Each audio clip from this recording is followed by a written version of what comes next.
exciting edition of the show as we're going to take a look at a very, very interesting sports personality, of course, you need to know this morning. We're talking about Ife Ajagba. Of course, he's a Nigerian professional boxer, and I tell you, the man has done a whole lot for himself.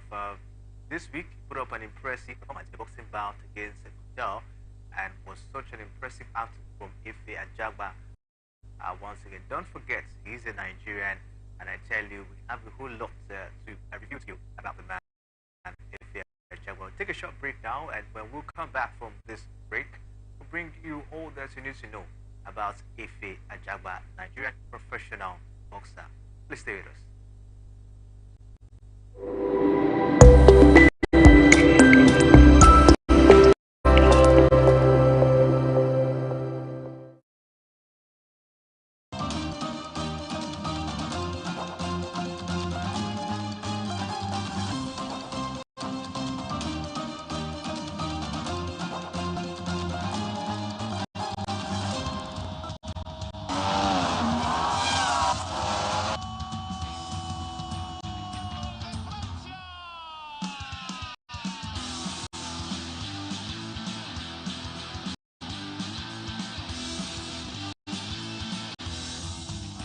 That's the counter punch.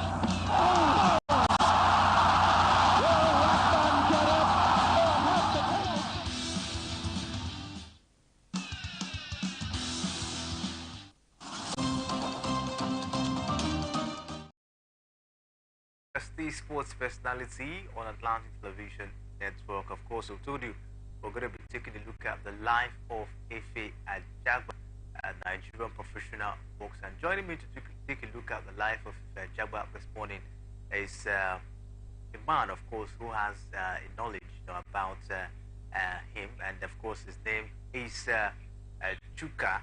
Good morning to you, Chris Chuka, and welcome to Sport Personality Show. Good morning, Kingsley. We talk about one person who has made Nigeria proud as long as boxing is concerned. He has really raised the bar when it comes to boxing, and I'm really glad to be here to talk about him.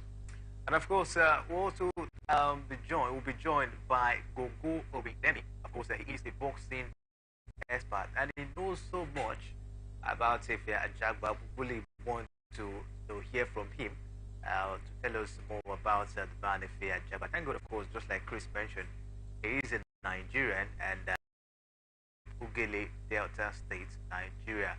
He formerly worked in a bakery.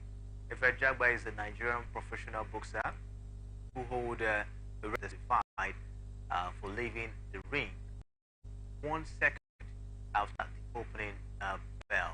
As an amateur, he won a gold medal at the 2015 African Games and bronze at the 2014 Commonwealth Games.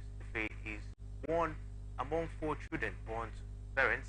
Mr. and Mrs. Samuel Ajagba, of course, was such an impressive one, going up for the man. But what do you make of him? Now, he's not an established boxer, as it is. I don't know what you make of it.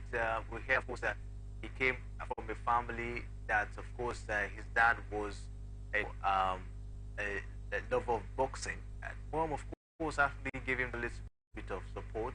But from what it is, what do you make of his background going up? He has any means, in contributing to the form, or probably is being a boxer at the moment. Definitely. Whatever we do as professionals, we have 1 or 2 traits with our background, and he is not an exemption. His father has this affiliation with boxing. His father is a lover of boxing, and I think he got that inspiration from the father, and maybe got 1 or 2 ideas or 1 or 2 understanding about how boxing is from his father. And knowing that the mother also supported him at some point, it was enough motivation for him to actually delve into the world of boxing. Although he didn't really start off with boxing, at some point he played street football, and possibly followed the dream of wanting to play football, but it didn't really work out because he didn't have enough support at that time. But because of the influence of the father and the support of the mother, and although the He doesn't want him to go into boxing, but the father was a lover of boxing, so one way or the other, he would have that passion, that love for boxing, and I think that really helped him, stepped up his game and saw the need to enter into the world of boxing. And look at him today. It wasn't a bad decision after all. Wasn't a bad decision, of course, for the Jagba, despite the hurdles, despite the resistance from his father, uh, not to, of course, go into boxing. The man, of course, was persistent. He kept on being committed and looking forward to see himself on the ring. And of course, he's doing great things, at the moment when it comes to the world of boxing. He's a Nigerian national of Orogbo ethnicity. If he is from a southern Nigerian family origin and he was raised in his birth town in Ugele. Wait, talk about Ugele down here in Nigeria, in Delta State. Do you, see Ugele as probably, a state that can probably, unearth talent Everywhere in Nigeria, every state, doesn't matter where you're from, Ugele is one of them. And it might not really mean that there are a lot of persons come up from that particular place. It might be one or two persons that have emerged from Ugele. But the fact that he has actually made that place proud by coming out and doing the best he knows how to do, it shows Nigerians how quality, how talented we are. It shows us how dedicated we are whenever we want to put our hands into something to ensure that we actually achieve it. Anywhere in Nigeria, like I said, has the ability, has the quality, has the value to actually bring out the best out of us. What we need is support from the government, support from people around. I don't really think he had that around when he was growing up, but he just fought his way through persistent hard work, which was able to help him, get past some certain hurdles in his life. But like I said, everywhere in Nigeria, every place in Nigeria has qualities, has values because of how we are, and how we are naturally, naturally we are persistent. We want to always aim for the top, and then Ogele is not an exception. I mean, the fact that he came out of Ogele doesn't mean he cannot come up from some other places, or doesn't mean that someone else cannot come up from some other place, right? Ogele is just one of the places in Nigeria that has qualities that has to be dispensed. Interesting, and of course, not only if Jabba at the moment, the likes of Anthony Joshua, of course, still have their roots down here in Nigeria. I think even at some point, was it Don Tawada that was actually claiming the roots in Nigeria? We have one man as well in base martial arts, Kamar Usman. Of course, is also from Nigeria as well. So that's the that talents abound down here in Nigeria, especially when it comes to as well. And if Jagba, is one of them, but most of the time it becomes difficult for him to discover this talent. Some persons don't attribute it as a result of the system, sports not being given much priority, as you think of it. These are talents coming from Nigeria. There are still more. I don't know. How do you think Nigeria can discover more talent like less of Ifya Jagba and the rest? It all boils down to strategies from the government, from the Ministry of Sports. It boils down to how they try to focus on other sports other than football. I think football has been given so much attention, and knowing that we have natural strength for boxing. See, boxing has this way of support, not really supporting, has a way of magnifying people with natural strength, right? And Nigeria is one of those countries with natural strength. So the government has to use that Nigerians have, not utilize the strengths that we can dispense out there in the world of boxing. I think structures has to be put in place to ensure that we groom players, boxers like this, go to grassroots, see how we can get talented people, set up structures, set up proper structures to be able to groom boxers to encourage them as well. A lot of persons are feeling that football majorly the only thing that they can do when it comes to sports, but there are a lot of sporting activities that are that your because Nigerians are really strong. Boxing is one thing that they should need to go into, and government have to provide enabling environments, not just to groom them, but to encourage them and to also enlighten them, give them proper orientation on how important it is for them to go into the world of boxing. It is a very big business in the world of boxing, and Nigeria have the quality to be able to exhibit this business. But then again, the structures are not set. Getting these set structures on how to groom young players, young boxers rather, and to be able to become world class. I mean, it's going to be a long way. I mean, to say, Nigeria, of course, have not gotten it right when it comes to boxing of recent time. And from what we've seen so far, boxing has not been given much priority in country progress, so probably we've gotten top recognition when it comes to boxing. You see them go in different events, and at the end of the day, they have nothing to show. I think boxing has been on a decline in Nigeria. I took a look at the last National Sports Festival. Promote his boxing career. But these players, these people, these boxers, they have to be given an enabling environment to exhibit themselves, to utilize their skills. Other countries set up proper structures from very grassroots to groom these people, these athletes, these boxers for the future. Now they're looking like 10 years, they're looking at 10 years, 20 years from now. But we are looking like 2, 3, 4 years. It's not possible. We can attain such level of height, without long-term plans to be able to groom them to the level where the world is. I mean, they are way, way ahead of us, and we need to start doing this thing to be able to catch up with them already. But we need to, stir up this talent to become world class. And if we don't start making those proper structures, it's going to be a long way for us. And of course, so Nigeria, I tell you, we have a long way to go when it comes to boxing now, because boxing has really been, on a decline. Gone are those days boxing, but the world has gone really far. Yeah. The world has gone far. Definitely. I think Nigeria need to actually put up their prowess to make sure they catch up with the latest trend as it concerns boxing, because if we can actually, if talent like Ifeanyi Jagba and Joshua, there are lots of the likes of Ifeanyi Jagba, Kamaru Usman still in Nigeria. So I think they're in Ugele, in Delta State, down here in Nigeria. And from there, he was actually putting himself up to where he is today. Now, this is where he grew up, talking about Ugele, alongside a little-known older brother, as well as two gorgeous young sisters, Lovette and Joy Ajagba. Now, if he was brought up in a middle-class family setting at Ugele as a child, I've been dreaming of seeing himself boxing with the greatest. Then this is exactly what is playing out. So it boils down to everything that we do, and then he has just exhibited one of the qualities of a great person, right? The qualities that you always see yourself ahead of time. See 10 years before now, what am I going to be doing now? Before 10 years before now, what am I going to be doing in 10 years time, in 20 years time? What are the activities I'll be doing? How good will I be? How big will I be? And that's exactly what Ajagba did, and that's the stuff was champions for me.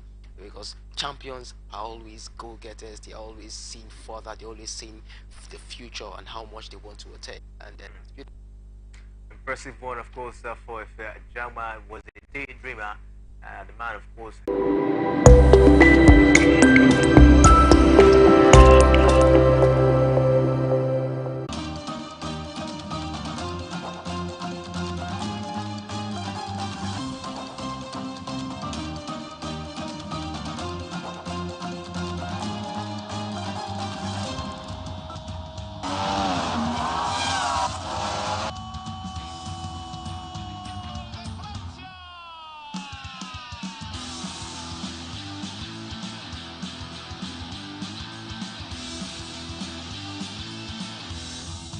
Telling him not to counterpunch.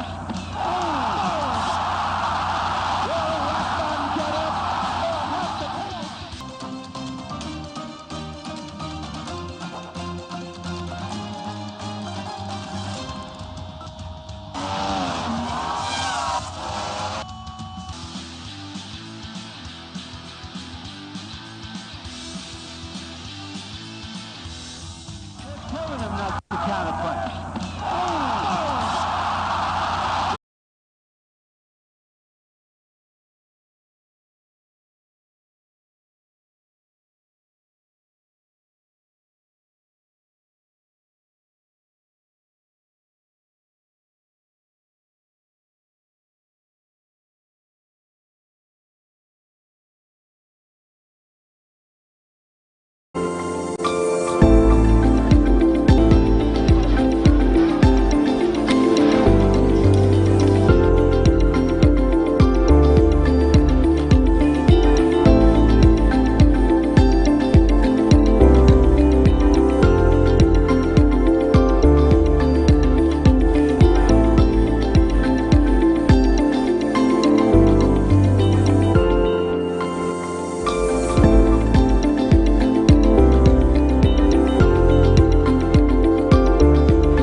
welcome back to the Sports Personality Show on Atlantic Television Network. Of course, we're taking a look at the life of Nigerian professional boxer. Talking about Ife Jagba. It's really been an interesting discussion about his early life down here.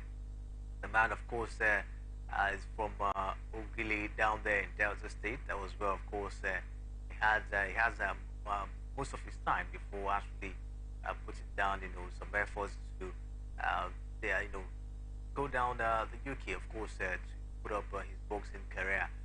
But let's take a look at his educational career now. By the time Ajagba was midway done with his elementary or primary school education, he was very much interested in high and long jump, and competed with kids that were and took the sport seriously all through his secondary or high school days. However, his chances of achieving a breakthrough in football were very slim because he had no godfather.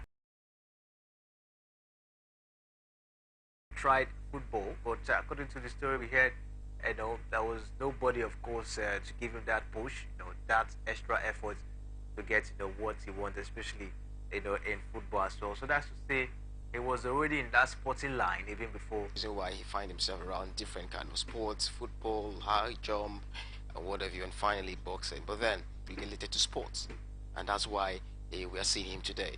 So he might not have the opportunity in football, he might not have the opportunity in some other related to sports, and that's one thing about him. He's an athlete naturally from birth, and he's a good one that he actually ended up doing boxing because he has a natural strength to be able to do that particular one. Do you think destiny always find a way around in linking you to something that you become in future? Well, I'm not. I just want to ask. Well, the thing is, I might not be in the best position to say that, but I think different stroke for different disadvantages you have, no matter the challenges you may be going through, no matter the hills that might be in front of you, you're persistent. It is very certain that you're going to scale through because you're not going to stop. Persistence is no quit. You're not going to quit. You will keep moving until you get to the final destination. And that is the example of Ajagba here. He has failed in one area, failed in the other area, but then again, he is a goal-getter. He is a goal-getter. He never stopped pushing. He has the strength. There are persons out there that have the strength. But what do you do with your strength? There are persons out there who have better opportunities than he had. But then, what do you do with it? But Ajagba is an exception. I mean, he showed us that. I mean, he's a role model. Knowing that he doesn't really have a background that was supportive. But then, look at where he is today. That's to tell you that no matter the situation where you find yourself, if you set your mind on something and you're really persistent, like I said, about it, you would finally achieve it. Ajagba is a very good model for a lot of you. Really, as Ajagba was selected to compete for Nigerian team at the 2014 Commonwealth Games held in Glasgow, where he was defeated by Joseph Bodor for Australia. When Ajagba won a bronze medal in that particular one. That was his first outing, with Nigeria in his boxing career. And yes. He got a medal. Of course, that's what I was saying. He got a medal. That's because of his training and what he felt he could do, what he felt he could achieve. I don't want to go into the Francis Ngannou story, but people who are into boxers are really very ambitious people. So they're going into a tournament and they are visualizing how they come up with victory. Not just boxing, but athletes in general. They're very ambitious people. Going into his first tournament and coming up with a world medal, it shows how much he has prepared for that particular tournament and how ready he was. So he actually believed in his quality, believed in how good he can perform, in that tournament. And here he came up with a medal. And interesting one, of course, for the man, if you're Jagba, and well, in your first out, and it will actually boost. It's a first impression that say matters. So this first impression has really helped him, push further. If he had gone to his first boxing outing and then he disappointed himself, it will demoralize him and then affect his psyche. So success has a way of motivating you to push further. And then Ajagba is that person who has found himself in a position where his first outing he was able to do well, and that has really spoiled him really in his career.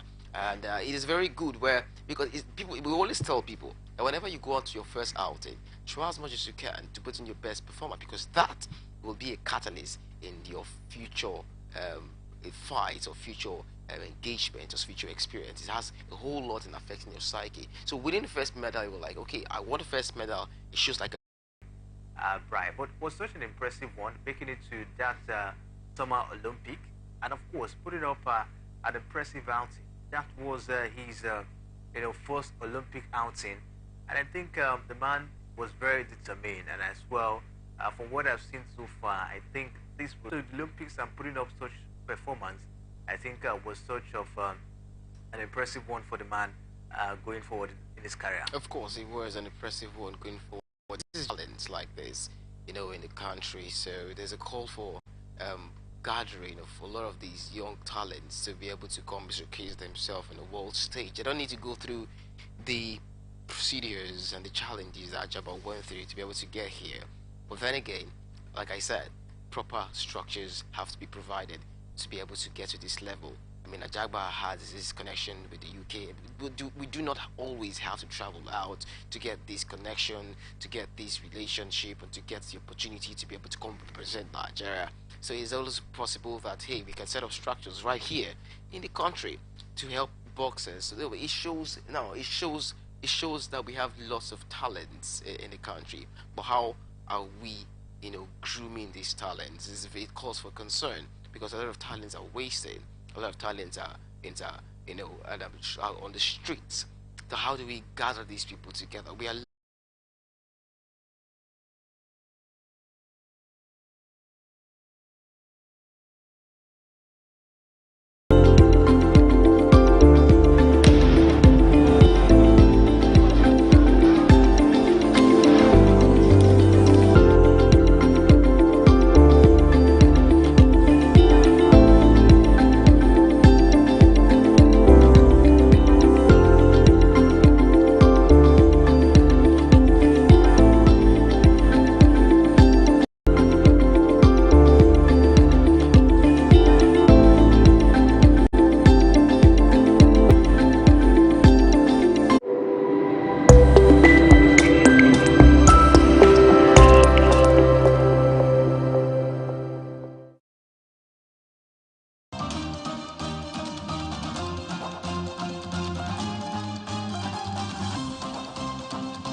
Killing him not to counterpunch.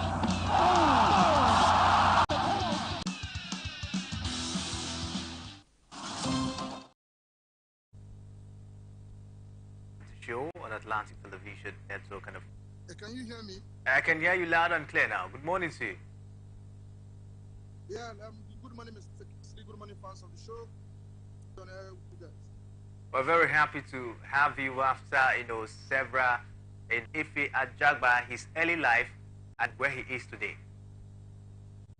Ajak is one of those sporting scripts that you don't write properly because he's to be a professional boxer that is because a big hitter not boxing because of and because of you can someone look at it and say it's like a John Park kind of light kind of guy, but he's where he is today because he's putting the hard work, putting the and also on the break. His early life is some most of the time when you have this propensity for issues, I won't call it violence, but have propensity to misbehave. Most of the time, the end to find yourself the one person of the Ajagba. Like Joshua followed his cousin to Boston, but just let him to go and walk. The player is in different roles, but we have a fair now. A good job for in the heavy divisions. Say the upbringing is like the water that makes up the man. So we can't separate from what he's been to his school. But and where he's supposed to be a chance with him. What common games, even though he didn't come out first in that one amateur boxing. Today he's just on the course. Few more notable wins and will be here among the big checks, among the big names in the division, and I'm very pleased. Interesting one. But what do you make of his professional career so far? We hear the man has putting up a very impressive record for himself. Of course, you know, he comes from the Cuban school of boxing, and you know the Cubans were a little. It's different from the Mexicans. The way the Mexicans box, the Mexicans are more active. The Cubans are likely more skilled. Now he mixed that skill and aggression when he was coached by the coach of South Eddie Reynoso, and you could see that Sanchez was going to cause a Jack every form of problem. Now to face yes, Sanchez got knocked down, but I'm not sure the fight ended in a knockout. But I think it was a unanimous decision that that fight was where I wanted to see him to great level. He and it is headway, but you know that if they are delivered the goods, they are not the opponent. Now, like we used to say, no publicity is bad publicity. The Jaguar infamously walked into the ring and an opponent infamously creates a lot of headlines. And when you watch his background of knocking people out, time and time again, you begin to wonder, was it because of his knock or something else? There are two versions of the story. Like I say, no publicity is bad publicity. In fact, if a Jaguar has that to his name, that he stepped into the ring and an opponent stepped out, it is okay also. So I would say his career has been a very good one so far. Yes, I would like to see him take the next step now, but as a boxer, he's very good. But yes, what things he needs to work on. One of those I would say is his movement. Can you hear me? I can hear you. Go ahead. Yes, those things I would say he needs to work on is his movement. Most of the times, like Stadium, so the legendary trainer of my time say, when you take a shot, don't stay here and take a picture. You punch and you move, but at the same time, don't enter the door, same door you used to go in. Meaning, if you punch in this way to the left, go in outwards towards the right. If your Jaguar needs to learn about lateral movement, the way if he moves into straight, and when he moves into straight, most times he comes up through the left. So everything apart from that, he's a natural heavyweight, and he's like a Deontay Wilder that taps the opponent, and then you could feel the power coming through the Deontay. So I'll say the things he needs to work on first is his movement. Second will be stamina, because when he went to the distance with them, Fury, Anthony Joshua, and maybe Dan White, find a way to get a fight with Dan White, get a fight with Chisbra. Even though those guys are washed, what that fight will do for you, it will bring your name up, because people around the world need you. You are not selling. So what FPR needs to do, fight them. Believe you me, this man, Francis, just came into the heavyweight division, and all of a sudden his name is all over the place. Why? Because he made the right decisions for fighting the best. If he had fought any other top 20 fighter, we won't talk about the big ones. Fight a Dylan White. People Dylan White is out. Fight a Derek Chisora. Fight over. Come down to the UK. Fight abroad. Let the world know that has stepped into the ring and your opponent stepped out of fear that you're going to knock him out. Don't lose that narrative. It is your selling, and I tell you, if you're Jackman will beat you around in the sport. All right, Gugu, thank you very much for your incisive analysis on the show this morning. Yes, thank you very much. It was a pleasure doing this. All right, let's come back to the studio. Chris Chuka is there. Chris, what do you make of what Gugu has said so far? Of course, I think he has a deeper insight in the world of boxing, and of course, he has actually